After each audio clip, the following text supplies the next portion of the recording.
Our central bank has made explicitly clear that they're only raising interest rates until they can see that the capacity pressures are easing in New Zealand, and then they will ease them again. And my anticipation is that monetary policy will be eased in New Zealand before the end of 2023.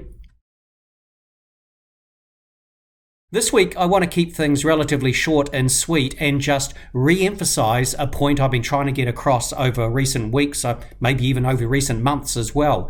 The rise in interest rates, in the mortgage interest rates that you are paying, is not going to be as great, I think, as some people have been thinking out there, and I still believe that we are either at or very close to the peaks in the mortgage interest rates. We've seen the rates for the likes of the 1 to 3 5-year terms increase by between 3 and 3.5% to reflect the increases in the official cash rate which the Reserve Bank has already undertaken, and an anticipation they're still going to take it up a bit further from the current 2.5%. I still think 3.5% is where they're going to take it to.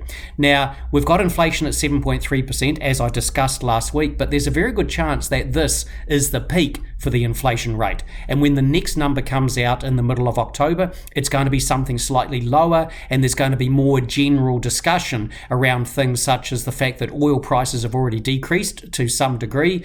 International food prices, like grain prices, have actually decreased back to where they were before Russia invaded Ukraine. And also I expect a lot more discussion about the likes of the impact of low business and consumer confidence in New Zealand on consumer spending, employment growth, business capital expenditure, etc. as well. For the moment, I know from experience of this over the past 4 decades or so in New Zealand, when the interest rates are rising, people do get exceedingly pessimistic about it, and they actually struggle to conceive of an environment where the interest rates are going back down again. But let me just give you a guide on this. In the United States, with the recent economic data being relatively weak, the financial markets, they're certainly pricing that the Federal Reserve will tighten monetary policy further, raise their Fed funds rate.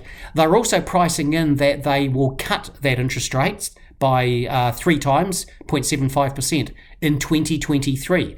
Our central bank has made explicitly clear that they're only raising interest rates until they can see that the capacity pressures are easing in New Zealand, and then they will ease them again. And my anticipation is that monetary policy will be eased in New Zealand before the end of 2023.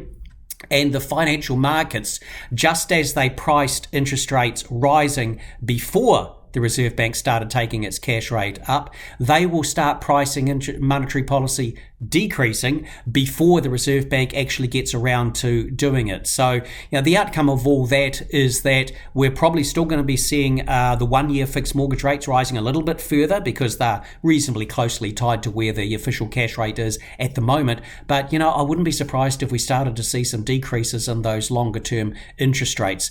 Not that many people in New Zealand ever fixed for longer than 3 years, but certainly if I were borrowing at the moment, I would feel quite incentivized to maybe fix for 1 year. And there's a point in the cycle, a few months down the track, where the optimal thing is simply to sit floating for a while. I don't think we're quite there yet necessarily, but that's simply the way it goes with interest rates. So I can't scare you with upside stories about interest rates, not when we've got worsening economic outlook around the world. Potential recession might have already been recorded in the United States, and some deflationary pressures starting to appear out there in the world economy and in New Zealand as well. And the most interesting thing, of course, out of this is at some point, the general discussion about the housing market is going to shift from prices are falling, people are leaving the country, the brain drain scenario, interest rates are rising, to, hang on, isn't there a bit of a backlog of buyers now? I can assure you there's a lot of people just standing back from the market, waiting until they think prices have bottomed out.